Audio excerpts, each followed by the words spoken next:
There is music throughout much of Paul Thomas Anderson's latest puzzling masterpiece Phantom Thread, which tells the story of a torrid and transformative romance between a former waitress Vicky Kriep and a willful celebrity dressmaker, Daniel Day-Lewis, in 1950s London.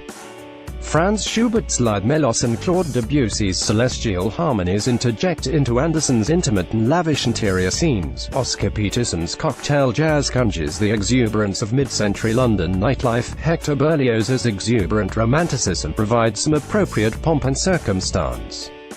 But what's most striking is the way the robust original score by Jonny Greenwood flows in and out of these variegated works, some of them at least a century old. Greenwood's new orchestral pieces for the film rank among the finest and most ambitious music the Radiohead guitarist turned esteemed composer has ever produced, matching the eclecticism of Anderson's playlist with a pastiche that draws from Beethovenian harmony, kinetic post-minimalism a la John Adams, and arch-jazz-influenced French modernism.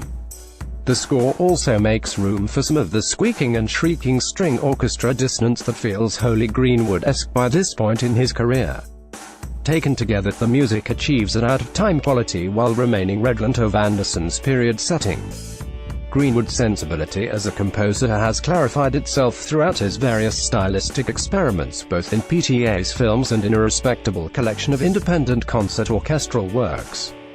The primary impetus in early scores like There Will Be Blood and The Master came from unrepentant 20th-century European experimentalists like Olivier Messiaen and Christoph Penderecki, and this penchant for unearthly atmospherics shines through in Phantom Thread. It seems unlikely that Greenwood will ever shake it off entirely. He is a member of Radiohead, after all, but the Phantom Thread soundtrack also highlights his flair for writing sticky melos here in a strictly pre-rock and roll context, and his appreciation for more traditional classical music idioms.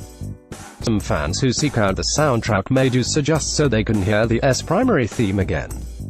It features a stark Chopin-like keyboard melody featuring a rhythm that recalls a marble being dropped on a table. Its rosier complement, and the film's most ubiquitous piece, is the sunny House of Woodcock, a series of florid orchestral swells which seem to evoke the light streaming in through the dressmaker's tall windows. In the film, the theme and its variants often signify some new awakening in the relationship between the dressmaker Reynolds Woodcock and the former waitress Alma, or the renewed period of Woodcock's creativity that follows. Greenwood's music can be the salve after a particularly brutal breakfast tete-a-tete, or it can underscore the rigid splendor of the Woodcock lifestyle, the patterns and aesthetic conventions that Reynolds can't bear having disrupted. Some of the shimmering piano-heavy cues recall the decadent score for Luca Guadagnino's Call Me By Your Name, 2017's other greatest film about wealthy people in Europe. Anderson's The Master ran on paint thinner fumes and blinding lust. There Will Be Blood was driven by similar, distinctly American incentives, despite the fact that its music often sounded Eastern European. Phantom Thread is very British, full of glowering facial expressions, painfully pregnant silences, and deep-seated envy and fury. Characters' various power trips play out through the mechanism of decorum, which is maintained at all times. When the savagery occasionally bubbles to the surface, it comes in unexpected flashes, and the score mirrors them. Barbara Rose is one of the soundtrack's more dissonant moments, and resembles Greenwood's previous work for PTA.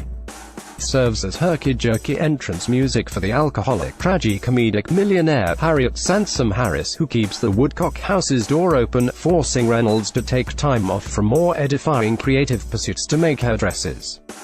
Her presence introduces a newfound element of the grotesque into the film, and it doesn't let up after that.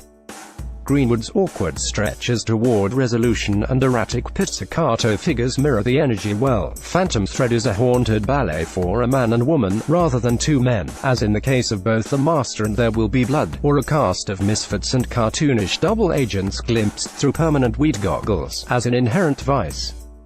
Greenwood's musical forms in Thread are fittingly less macho, more elliptical, less prescriptive. Themes do not build toward loud, smeared clusters, but intensify. See Phantom Thread 3, a punishingly ominous recapitulation of the film's main theme that sounds like something out of Mozart's Requiem, and subside tastefully the watered torturous plinks of the hem.